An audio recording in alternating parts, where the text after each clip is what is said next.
Hey guys, it's Stephen Lund here, coming at you with another Blender tutorial. This one on recreating the wand effect from the Harry Potter films. I did a little short film on this about a week ago on my channel, and letting you guys know that I'm planning on doing the tutorial, so here's the tutorial. I hope you enjoy and learn something, and let's get into it. First, I'm going to change the resolution over here to 100% and the frame rate to 229.97. Then we'll switch over to our motion tracking tab and open up our footage.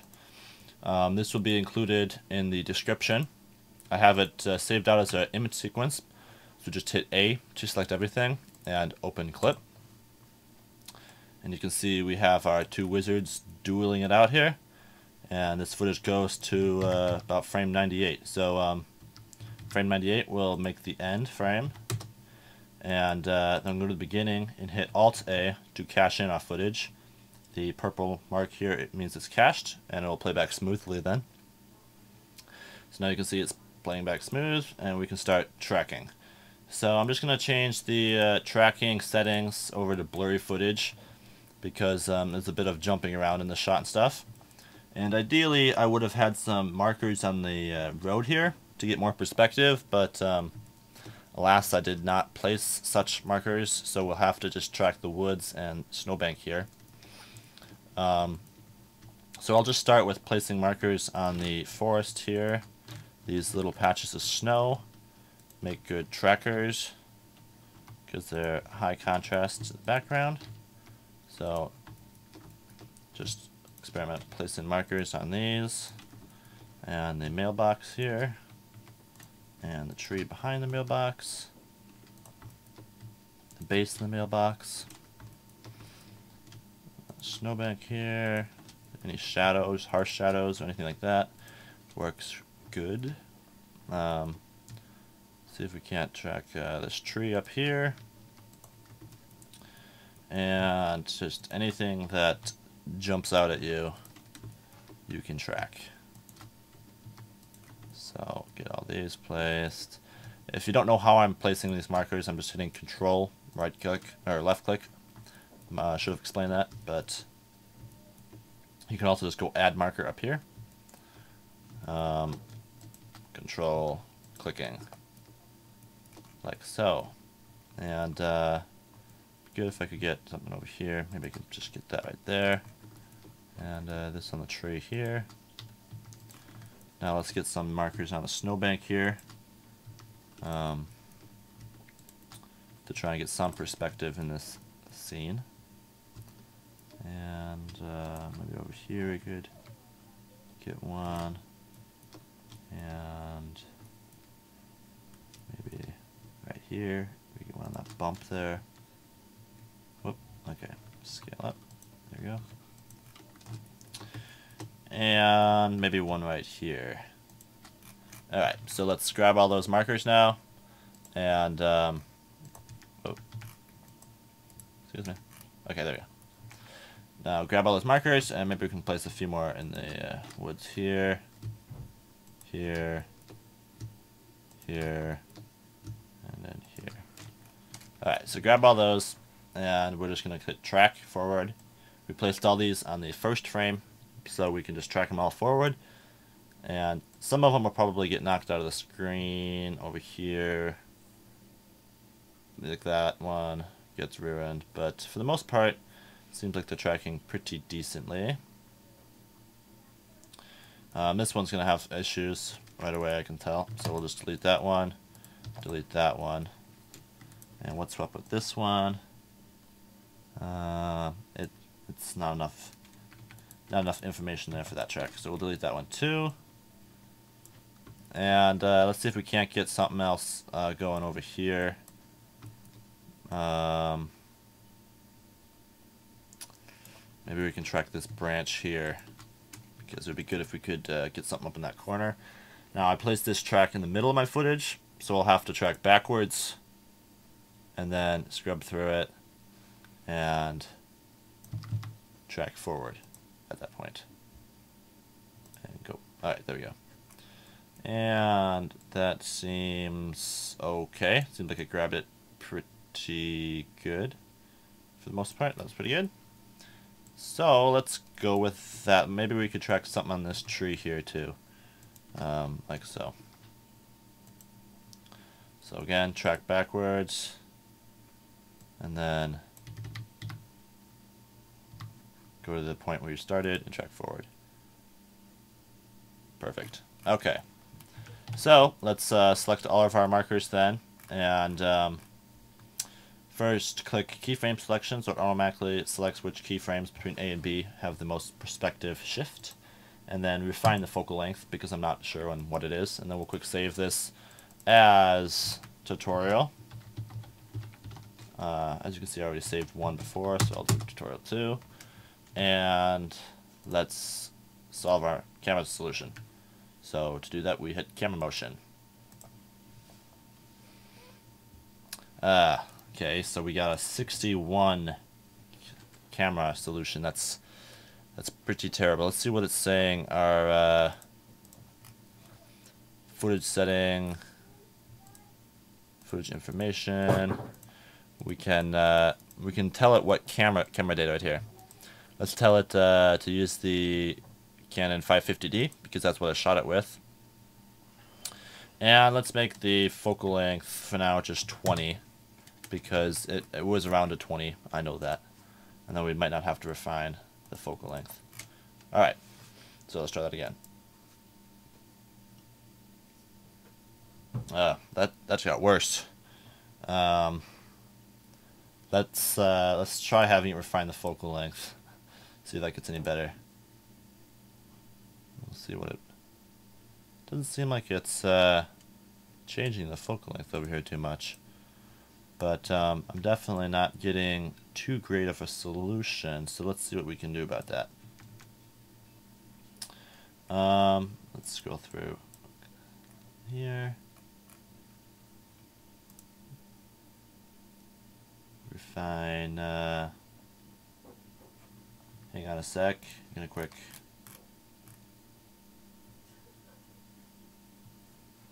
Alright, so for the keyframe selection here, why don't we just go the whole thing, 1 to 98, and try that. And you can see we got a much better solution, a 1.52. We can work with that. Let's select all of our tracks and go to clean up tracks, and we'll set it to I guess we'll unselect our tracks, so we'll set it to select any track with an error of 3 or more. We can see this track here has an error of 4.5, so let's follow through, and I just don't think we need that track, so let's just delete it and try camera motion again.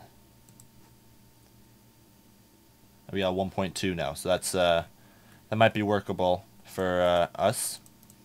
So let's quick do a little bit of reconstruction now and set up the scale of our scene. Select those 2 tracks, set scale. Hang on, these 2, set scale. Alright, let's try these 2. Wait, what is it saying? First, let's set the floor. 3 tracks with bundles are needed to orientate. I don't understand that. Is this alright, so wait a minute. This track looks like it's messed up too.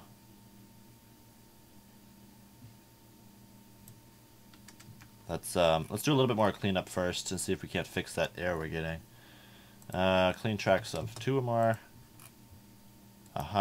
This one it doesn't like, but I think we really need that marker, so we'll just leave that for now. And yeah, so why can't I camera motion and reconstruction, and we'll make this our origin. At least 1 track with bundle should be selected to define original position.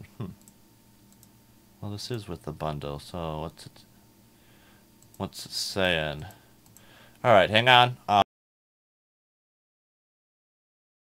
Alright, so I figured it out. It seems like you can't set the keyframe selection right here to be your whole footage length. It doesn't like that. So just lower it down to like a 94 or something and select all your keyframes, camera motion, and then we can go back to reconstruction and set our scale. So we'll just set our scale to these two, and we'll set our origin point to that one, origin, and we'll set our floor to these three.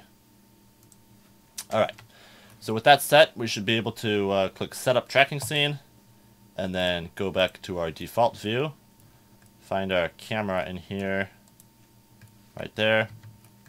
Looks like our scale was too small, but it's okay, we can just scale her up here, and it's also upside down, so let's just go here and rotate 180.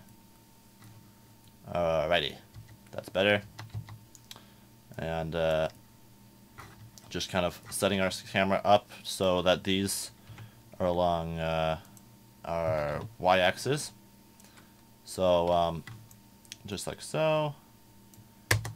And then going to our camera view, hitting number pad 0, we can set our grid floor to be the floor in our scene. So rotate that up like that, and then along the x-axis.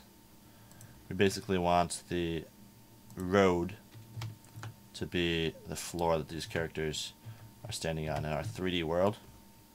So we can just do that like so. And then maybe hit G and middle mouse button to pull our camera out a bit, like so. And I think that looks pretty accurate to me. Now to test our track, we save that and we can scrub through our scene and see how well the box sticks. And it looks pretty decent. Little bit of a jump there, as you can see there. And it looks like it's because of this track here, jumping. So what we can do is we can go to our motion tracking, and I think there was this track here that jumps here, and you can see it jumps over there between these two markers. So if we just select this track, fix it between these two, and then go back to tracking, track it through. Hang on, it looks like it messed itself up again. So let's just go back to the beginning, go through, and when we see it get messed up right there, we'll just fix her and track her. And this time it worked.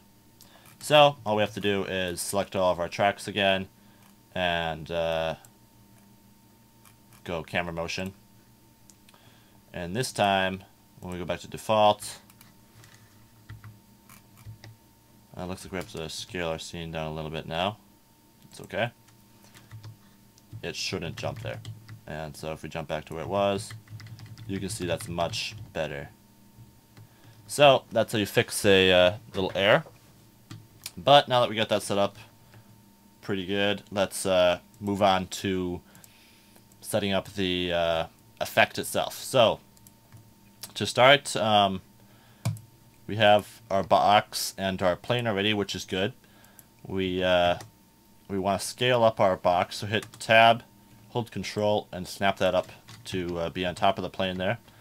We want to scale this to, you can go back to object mode now, hitting Tab. We want to scale this to be the domain of our smoke sim that we're going to do for this magic, and we want to scale this along the y-axis about like so. You can hit Z to go into wireframe, but that's about what we want, so that's good. Now we need to do a little bit of hand tracking here, which is actually pretty easy, but putting a cursor on the wand and then in the center of our domain object here, and then going back and centering it back up, we're going to add a UV sphere and just scale it down to be quite small. Something like that is good. And now we're just going to hit the this button down here, which is automatic keyframe insertion. So every time we move the object, it inserts a keyframe. And now we're just going to pan through our video footage, lining up the keyframe with the end of his wand. Now, there's a few ways you could do this by tracking the end of his wand, depending on your scene and stuff. But for my scene here, it really wouldn't work because, as you can see, the tip of his wand is way too blurred, and you would never be able to get a decent track. So basically, I'm just jumping every few frames to the footage and inserting another keyframe, placing the sphere on the tip of his wand. Oh, come on. There we go. Right there. Right there. Right there. Almost done. Right there. Come on, right there. And one more right there. Alright, so scrubbing through, you can fix any errors like we have here by between keyframes where it might have been too far behind. But for the most part, this should be good enough. And it looks pretty decent. Maybe right there, put another one in too. But that looks pretty good, so that's good for him. Now for our other wizard, we need to do the same. So you can't really even see the tip of his wand in this shot, so you're just going to have to guess in some areas, but that's okay. So add another UV sphere, scale it way down, like so, and do the same thing. So yeah, like I said, you can't really see his wand in areas, so pretty much we're guessing, but that's okay. As long as it looks like it could be the tip of his wand. And in certain areas you might see where the tip of his wand really is.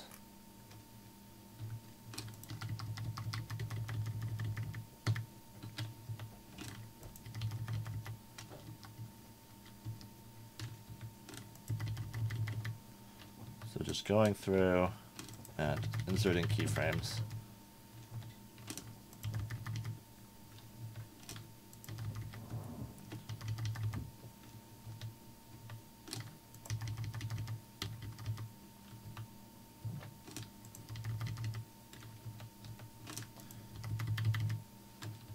In my opinion, this is way easier than it would have been to try and track something. Like, I originally started by tracking his hand and stuff like that, but it just wasn't working out real well.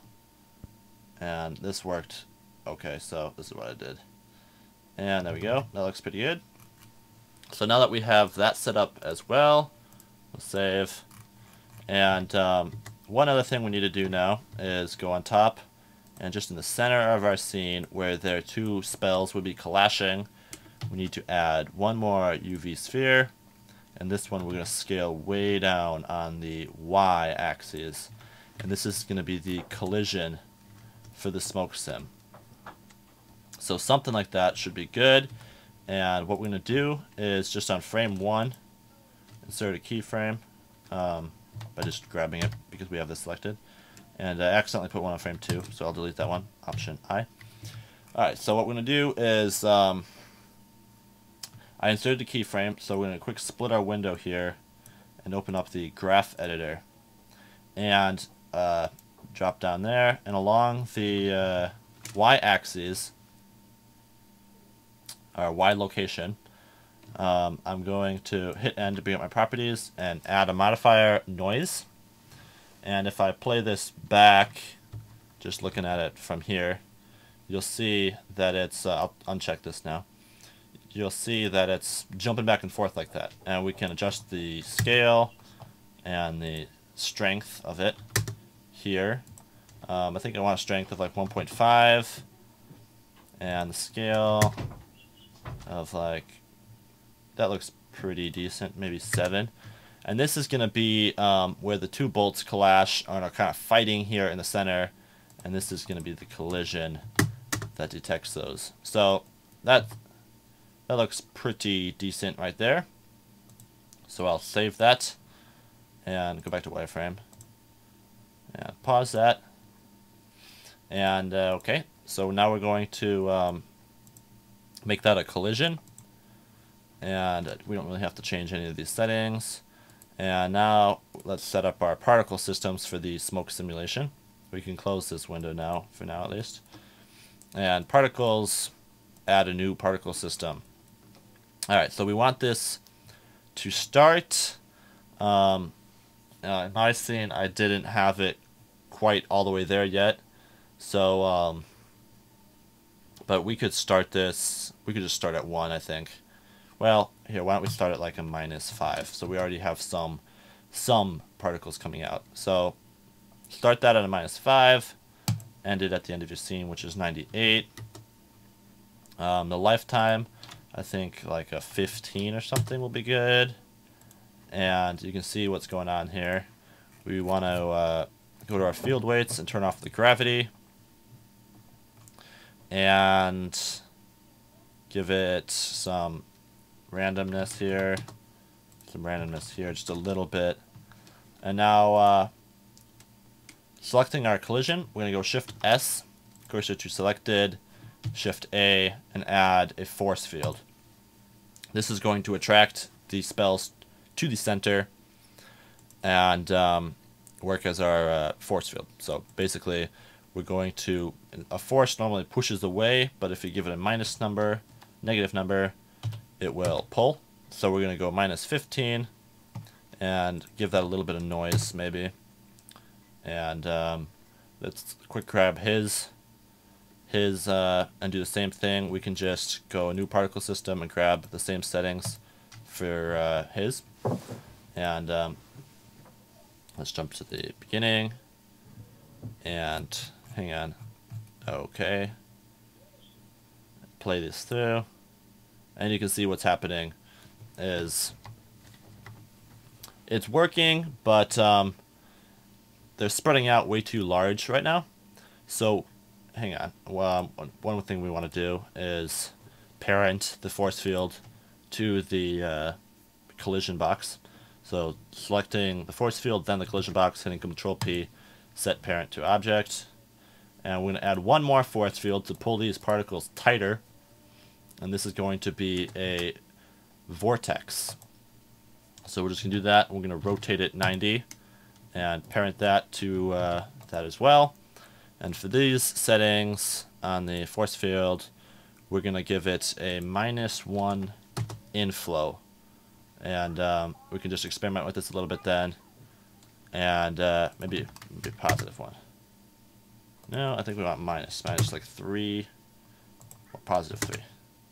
I forget which one it was.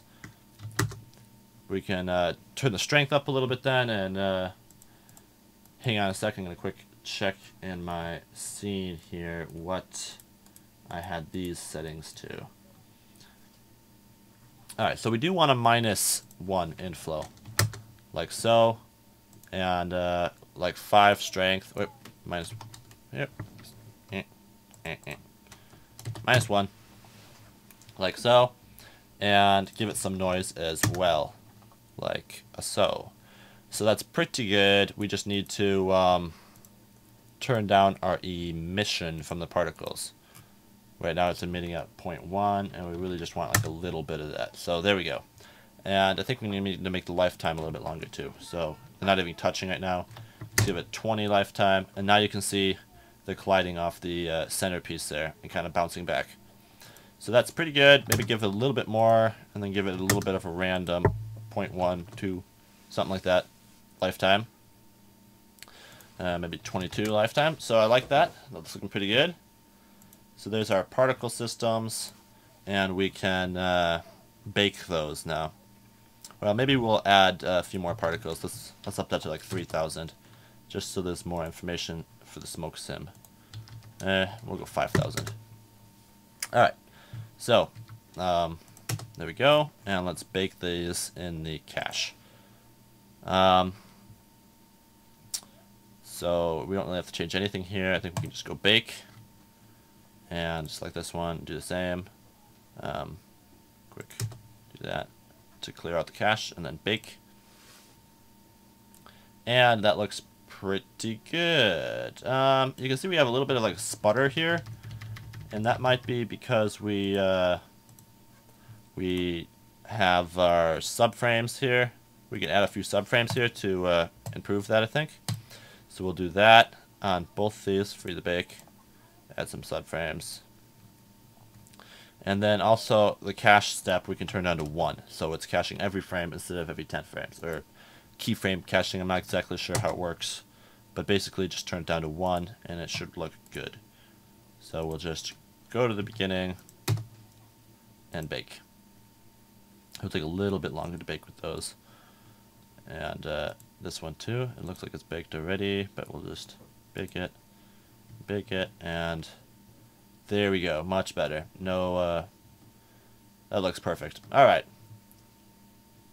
So, once you have these set up like so, you can save it, and we can get on to our smoke simulation. So, first we're going to make both of these under the physics panel. We're going to make them smoke, and we're going to change it to flow from the particle system. We'll give it some initial velocity, and we're going to give it a color. We want our good wizard here to be green, or red actually. I think that's what it was in the movie. So we'll give him red, and we'll give him smoke, flow, particle system, initial velocity. Give him green, because green is the killing curse spell. So maybe give it a few subframes just to make the simulation smoother, like so. A nice green color there. Alright, now selecting our domain object, we go smoke, domain, put our cursor at the beginning here, and let's change a few settings here now to make this look less like smoke and more like a magic spell. One thing I noticed is that the spells in the Harry Potter are different than smoke, in where smoke rises, the spells kind of fall to the ground. So you can see like options like this. It says how much density affects smoke motion. Higher values result in faster rising smoke. So we want a lower value. Right now it's already at a minus 0.1. We'll go with just a whole minus. We'll just go a whole minus 1 for that. And then temperature difference. How much heat affects smoke motion. Higher values result in faster rising smoke. So we want this to be a low number, and we'll just go 0.001. That looks good. We want this to dissolve after time. So I'm going to set this to, I think, about a 3. Hang on here. Got a quick check. Yes, I'm going to change this to about 3. And we're going to do some high resolution smoke. But to test our simulation, we'll leave that off. And let's turn our resolution up a little bit just to test our simulation, and go to our side view and play this through. And I don't see any smoke just yet. Maybe it's dissolving too fast or something. But alright, the problem is the particle systems were on the wrong layer. So we're just going to go here, grab everything except for the plane, and move it all to that layer. So we got everything here now on layer 1 like we want. And let's recache the smoke by just doing that. And then we can cache our smoke sim in. So let's see what that looks like. Okay, I still don't see any smoke.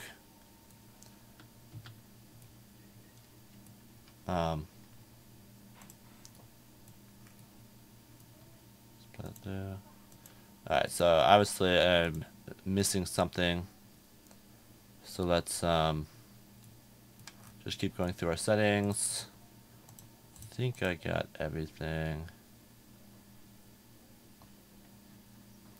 We can change our cache to end at 98 because we know it's not going to need to go further than that.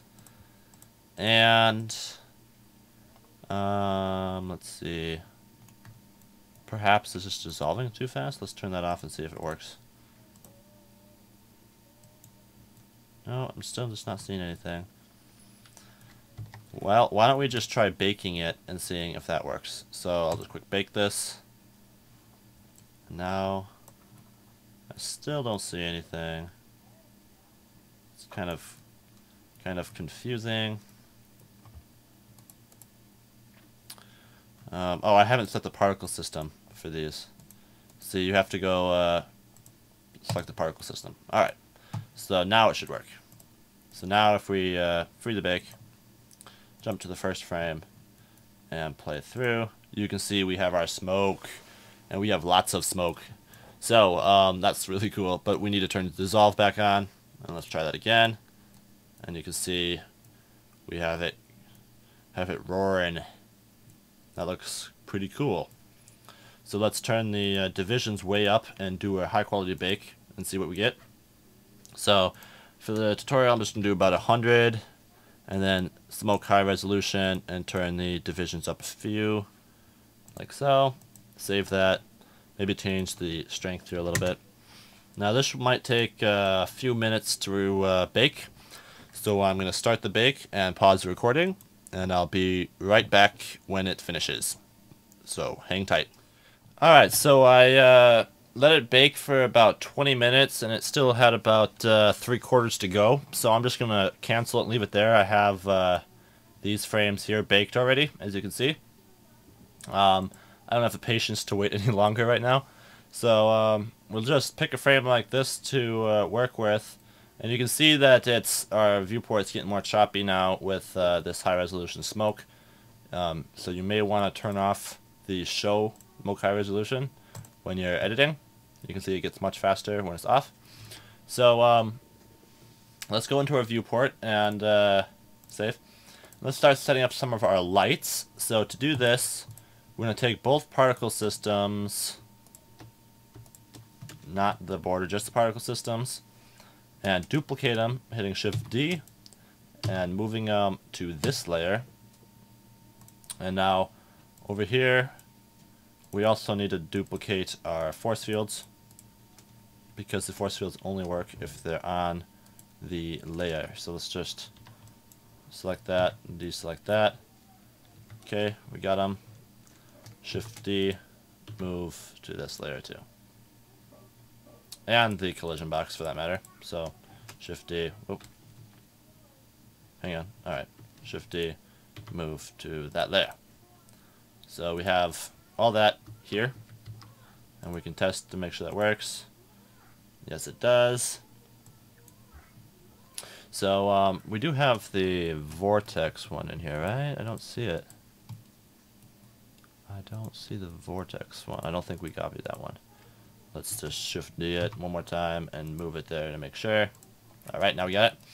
So with this, now we are going to edit this particle system. So we want to hit the 4 button to make sure it's not changing the other ones. And this is just going to be like 80. And same with this one, hit that button. So not changing the other one, and 80. And the reason we're doing this is, you'll see in a second, I'm going to select this lamp and move it to here. And now I'm going to make 2 of these lamps. This one I'm going to call red. And I'm going to select sphere so we can see the size of it. I'm going to make it just like a 5 or 4. Maybe a 3 even maybe smaller. A 1.5 maybe. And give it a red color. This will be emitting our red light. Alright, now just move this out of the way, and we'll Shift and duplicate it. Shift D. And we'll make this one a green color. And like so. And name this one green. Now, we can select our particle system for our green wand here, our small particle system, and instead of rendering a halo, turn off all that just to have it display the point and turn off render anything, And actually, no, we want to turn it to render object, I'm sorry. And he's going to have the red. So you set that to be the red lamp. And you'll see if you scroll through display rendered, and you'll see we have all those lamps there. We may be able to lower this down to more like 40 lamps. The less lamps, the faster your render will be. So let's try that. And you can see that's still plenty. Let's go 30. And so we have our lamps for that side. Same here. We'll make this 30. We want it to render object. This one is green. And just go back to the beginning and scroll through, and that's working well too. So that's perfect. That's what we want for our lighting, for our main lighting. Now, what we want, what we want for this point is we're going to Shift S cursor to selected, Shift add one more lamp point, and I'm going to quick save my file here. So we're going to add our lamp, and we're going to make this one much brighter and bigger, just like sphere 4, and this is going to be the light. So basically, we're going to parent this to the object 2, our collision, and this is like our large light that's from the collision where everything is happening from. So this is good. We can, here, let me just grab the lamp and turn the distance down to 3. It's a little too much, I think. Maybe 3.5. And that's good for that. Now, on a new layer, we have one more thing to do. And again, at this point, we're going to Shift S cursor to selected, Shift add a UV sphere, scale it down, scale along the Shift, scale along the Shift Z, no, the scale along the Shift Y, like so, scale down, and we're going to move this to layer 2, and this is going to be the sparks when the two bolts collide. So to do this, we're going to use another particle system, except this time we're going to be rendering as a line and giving them some emission. So we can just experiment with this now. Let's go to our side view and play this through and see what's happening.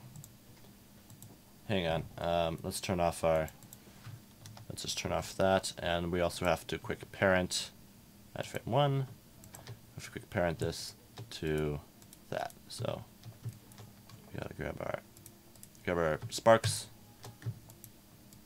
and hang on, let me just grab that, Control I, hide everything else, grab that, and parent it like so, and then you can go Option H, unhide everything. So now we have that parented, and that we can just go here and work on this particle system. And you see right now the line is being rendered way too big. Let's make that a 0.1.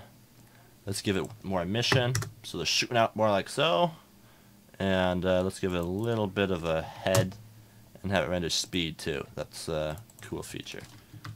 So the faster they're moving, the longer they get.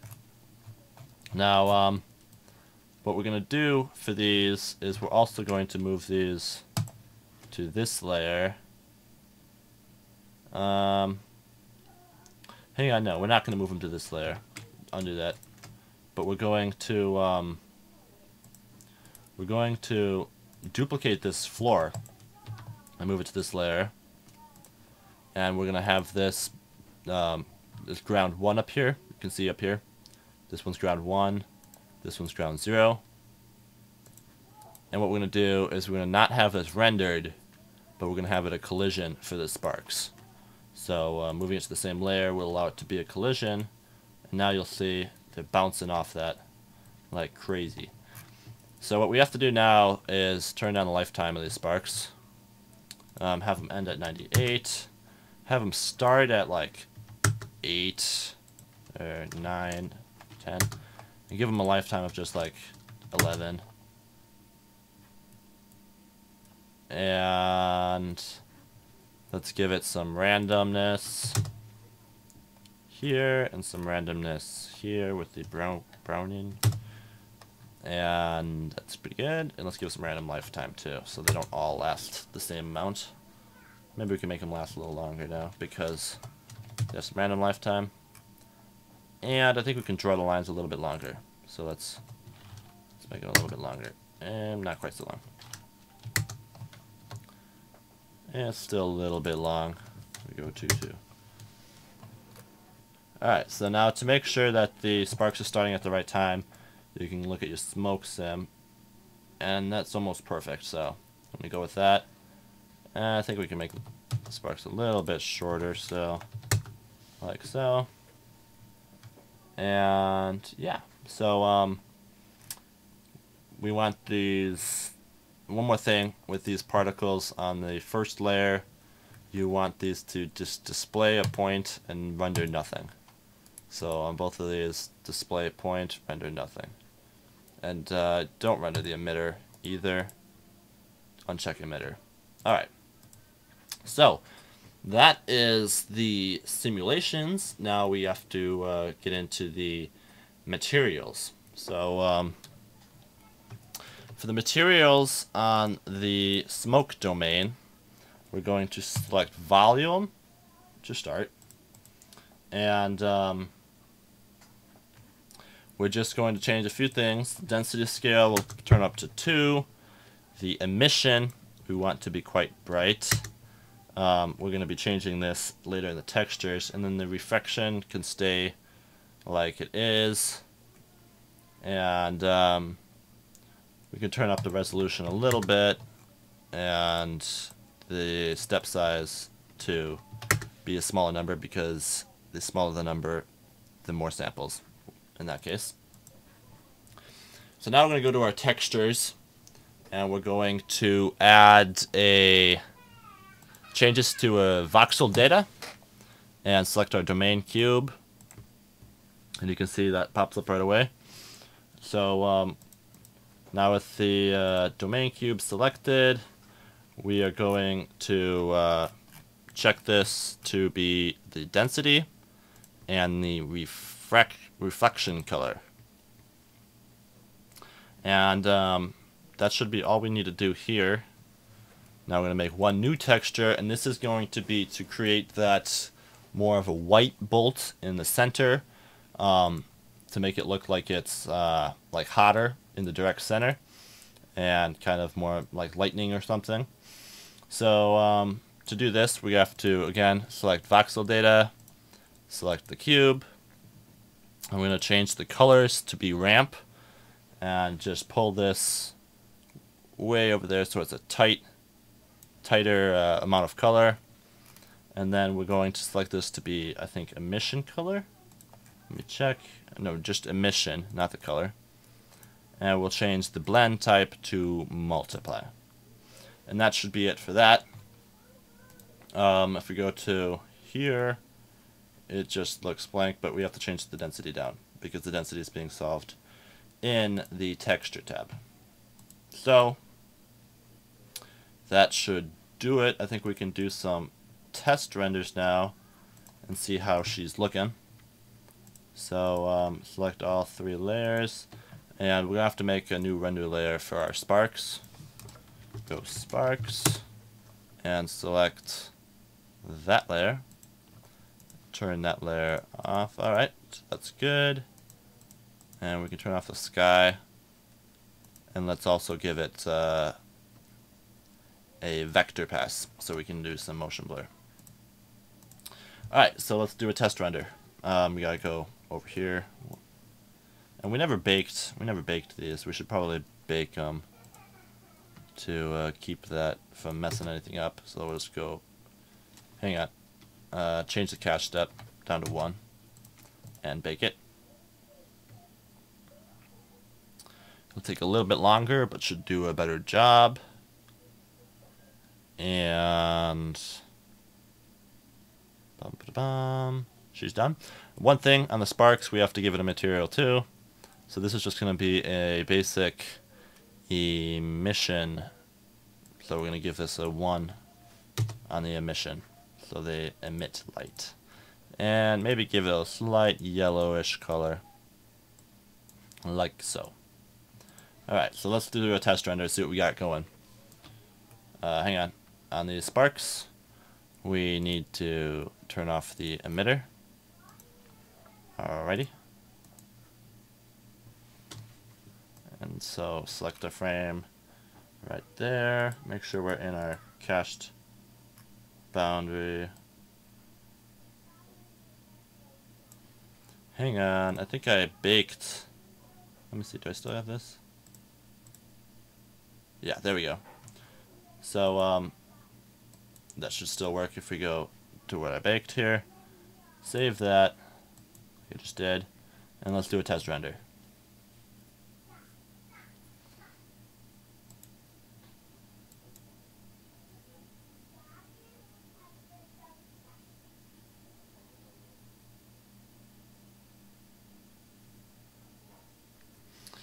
Okay, so we have a few issues here. I have obviously forgot a few things, so let's address these right off. First off, I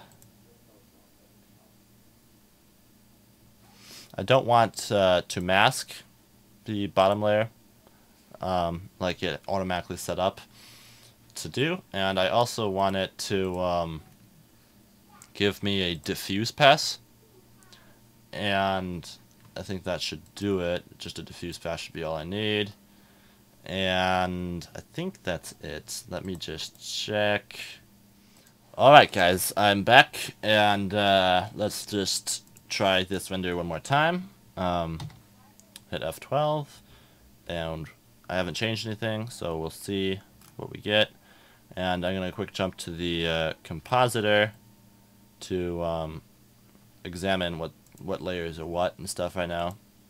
So going to the compositor and scroll out. I'm not seeing. There we go. Okay. They're all here. And few things. First of all, I do not wish to have any of the shadow here, so just delete that. And I want the hang on, I turned on the diffuse layer, but I need that for the background layer and not the foreground layer. That is one mistake I made. So let's fix that one right off the bat and render again.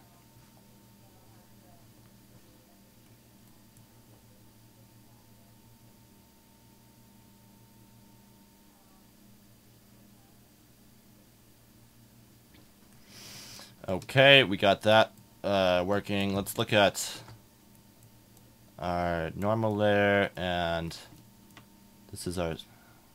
Let's grab the floor here, and all right. What looks like I'm getting a shadow going on here, but that might be. All right, let me see.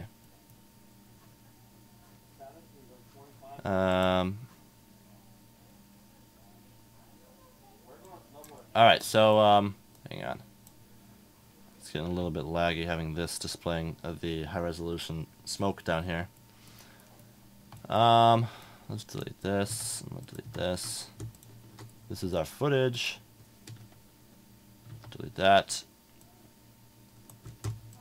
Getting a little bit hairy there, but it's okay. Our footage. And this is what we're getting in our smoke layer right now.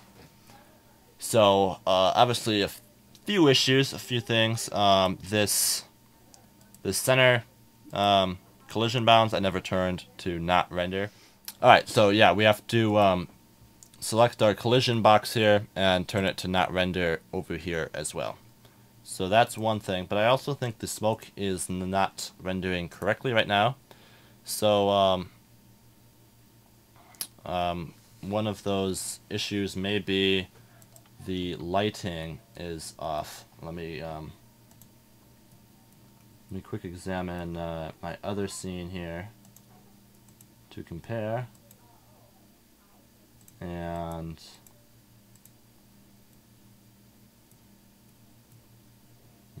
Yes. So, with that fixed, if we select these layers again, and let's quick run over our settings on the smoke. It looks like it should be working. I think I have way too much white still. Maybe we can turn down our emission to be much smaller. As you can see here, that's better. Much better. And maybe we can cut this back even more in our texture panel for the bright colors. So let's render that again and see what we get. Okay, we're still having some issues. I think I'm going to have to rebake my smoke because we changed some things and those changes did not get taken into effect. So I'm going to quick select my box, and this time I'm gonna make it a lower quality bake. So I'm gonna free the bake. I think it got messed up because I ended up baking it kind of twice. So I'm gonna turn the divisions just down to 2 and turn or the high resolution divisions, and the main divisions I'm gonna turn down to like 80. And I'm just gonna do a quick bake of just this right now. So I'm gonna hit bake and I'll pause the recording and be back with you guys in a few minutes. Okay guys, I'm back, and that took about 10 minutes, maybe 15, and I have her all rendered out here now at a little lower quality. So we can pick any frame now here that we want to render though. And so let's, why don't we scale up our, that's the wrong layer. Scale up our floor layer just in case we need more for the lights and stuff, and let's see what we're getting now when we render. Looks like we're getting some black smoke here instead of white, which is a little bit confusing to me, but and it's still off. So I'm gonna pause the recording and examine this and figure out what's going on, and I'll check back with you guys as soon as I got this solved. Alright guys, I figured it out. On our main texture layer here with the color, you need to check map to bounds. That was not selected, and you want to make sure that's selected on both your textures, map to bounds. Very important. So with that selected, also on our background layer, this sphere that we duplicated is still rendering, so we want to turn the render off for that one, as well as these two. So basically none of those spheres, I think, I'm not sure which this one is, let me see. Yes, none of the spheres need to be rendered. They're all emitters. But these are turned off anyways in the particle system, so it doesn't really matter. But also, I wanted to make the brightness on the distance and brightness on the lights layer increased. So I'll go up to 3 on these distance, and energy to 2. They were at 1 before, so energy to 2. And I believe we do not need a shadow on these either, so turn off shadow on both these. Okay, that one already, no shadow. And on our main center light too, no shadow. Alright, that's good. We can turn the distance up on that one a little bit too. Alright, and maybe turn the brightness down here to about 3. So, with that all worked out now, let's do another render, and wait, have everything selected. Select everything. Let's do another test render now.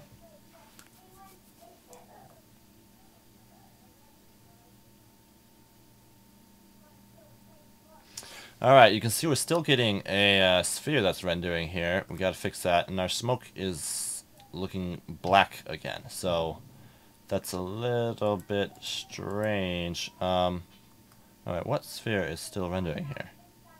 Is it this one? That one? Which one is this one? This is sphere 6. And I think I have it turned to not render the emitter. So which layer? Let me go to the compositor to find out what layer that's coming out on. It's coming out on the first one. So on this layer, we're getting it rendering. So let's see. This is sphere 2, and oops, I turned that one back on. All right, I meant to turn this one back on. All right, there we go. So an issue though is that this was rendering completely black. We can turn our environment lighting up a little bit. I haven't touched that yet, but we'll raise that up a little bit. And yeah, so let's do one more render and see if we're still getting that black smoke. There we go. No black smoke. Perfect. You can see this is kind of low quality right now. That's why you normally do a higher quality version, but I haven't done that. Alright, so this needs a little bit of help, as we can see. So let's first go to our compositor and see what we're getting straight out. Delete this. This is something I had added earlier. So when it's connected with our background and alpha over node, we are getting this. So I think the main issue is our lights aren't bright enough because it looks like the smoke is not being lit up, and maybe the density of the smoke isn't good enough either. So let's go to our smoke settings and change the scattering up a little bit to 2 and change the density scale up to like a 4 and make it a little bit denser, maybe a 3. And now we can also increase the brightness of our lamps. Let's go up to like a 5 on our 2 lamps here, like so. And let's see if that has improved anything. You can see it looks brighter here. You can also see the density, but it really seems like the main light right now is coming from our center light and not from everywhere else. So let's look into this a little more. We have this light here from the center, and we have these lamps here. Let's just jump here. Okay, we have all of our lamps on this layer, which is what we want, and all these lamps here, which are these. We can move these further out of the way. Whoop, come on. Just grab them. There we go. And if we go rendered here, I'm not seeming to get any light. That is kind of strange, actually. Why aren't I getting any light? I think normally you get light from there. I could be wrong. If we go rendered here, I'm not getting anything there either. But what if I just render this layer? I should be getting light from these on the ground. Oh, wait a minute. I have these spheres turned off in the render. Duh. Okay. This one, you can see is sphere 4. I turn that one off, turn that back on. This one is sphere 3. Turn that one back on. I went a little, I was wrong turning off the spheres. My bad. But now they got that fixed up. That was the particle systems, and I think we just want to turn off the emitters like we did already. So that was messing that up. Now that that's all solved, one other thing is I wanted to tweak this. I don't think I want it so dense anymore.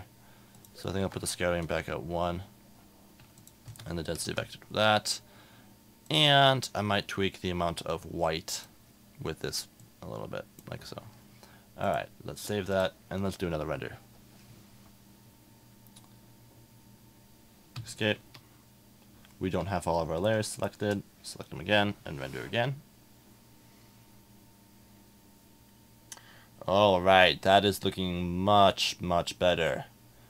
I like it. Okay. So, there we go. Whew. That's pretty. It looks a little bit overpowered actually right now, but we can do some color correcting and stuff in the compositor. And also, if you have more subdivisions on your smoke, it will be more detailed and less big.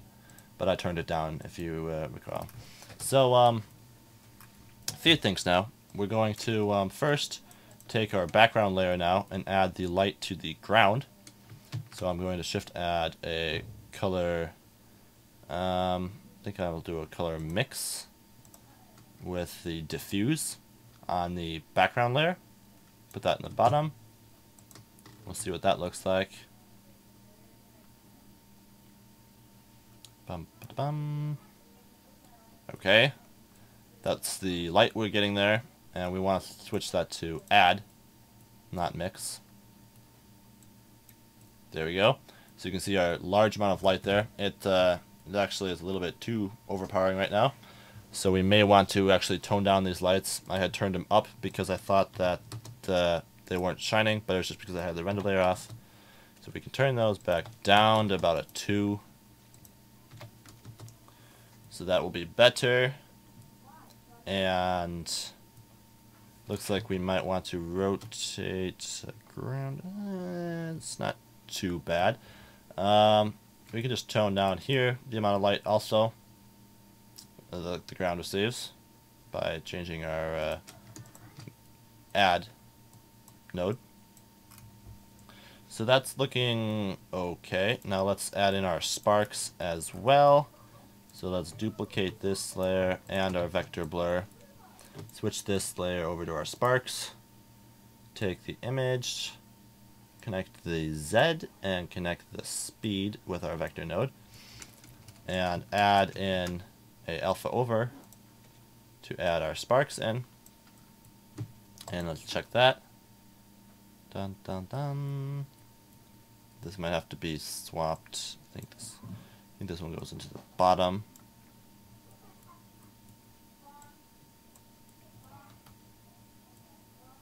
And there you go. We have our sparks coming in.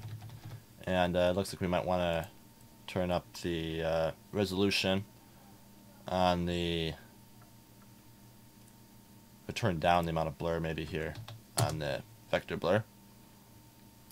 But you can see that that's looking fairly good. Turn it down a little more. And now let's add some glow to these sparks. So to do that, I'm going to add a color filter, blur, and grab these sparks, change this to fast Gaussian, turn it up a few, like so, and duplicate this add node, and connect this up. We'll see what we get with this. Boom, a nice glow going on there. We might want to increase it a little bit, like so.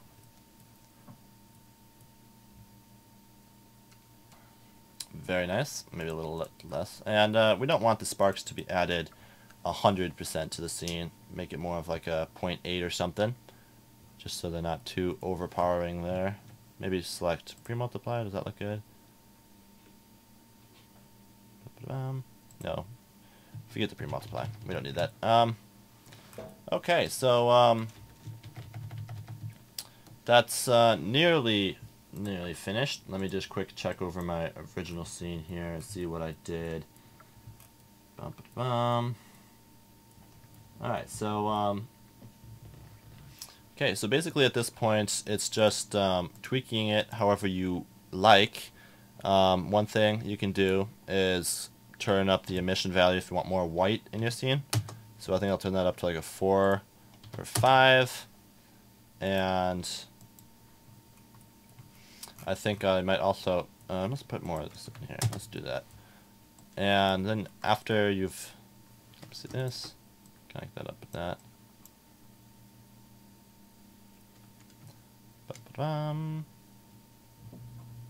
There we go.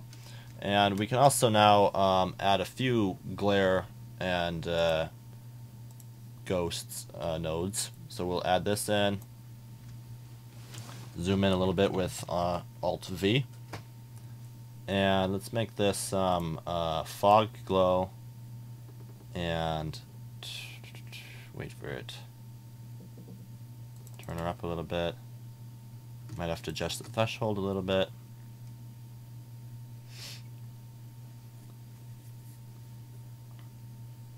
Okay. Yep, looks like we need to go down more in the threshold. Go down to like a 0.4. There we go. We're getting some big glowing going on now, and it's looking pretty good. You may want to add this node before you add the bottom in, though, so it's not glowing so much on the ground, glowing more in the smoke. But I did change the emission value of this, so this will be whiter and glowing more. So, and we can also turn down the floor amount of glow there too. So we'll do that. And vanish down. There we go. Much better. Much better. That was way too overpowered before.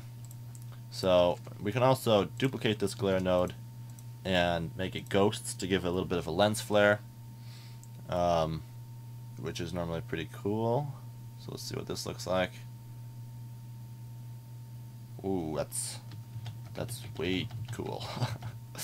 There you go. You might want to turn the threshold down a little bit, but that is pretty cool looking. So yeah, that's basically the process of doing this. I think I'll do one more render because I changed the emission, but I think I'm pretty much coming to the end of this tutorial now. I think we can make the sparks, maybe grab a sparks layer. Hang on. Sparks, grab them right there. Alright, let's just jump to that layer.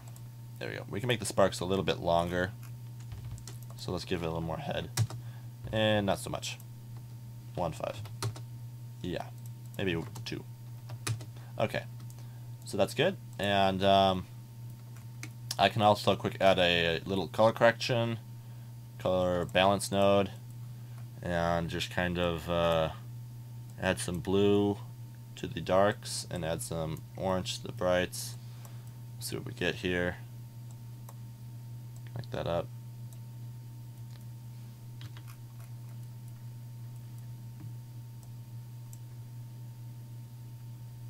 Ooh, there we go.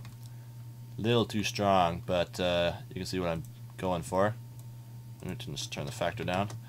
So yeah, that's pretty much it. Like I said, I'll do one more final render and check back and see how it looks. So hang on while this renders. Wait. Select all 3. Save our project. Stop. No, I'll leave the recording go and I'll just quick render this out.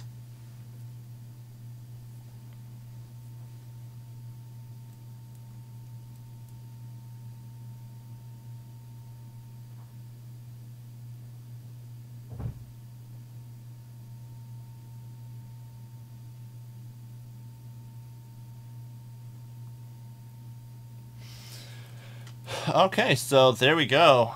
Changing that emission added some brighter white spots here, which is kind of cool, but you may want to turn down a little bit. I might have went a little bit too high on that, but yeah, well, let's go down to like a 4 or something.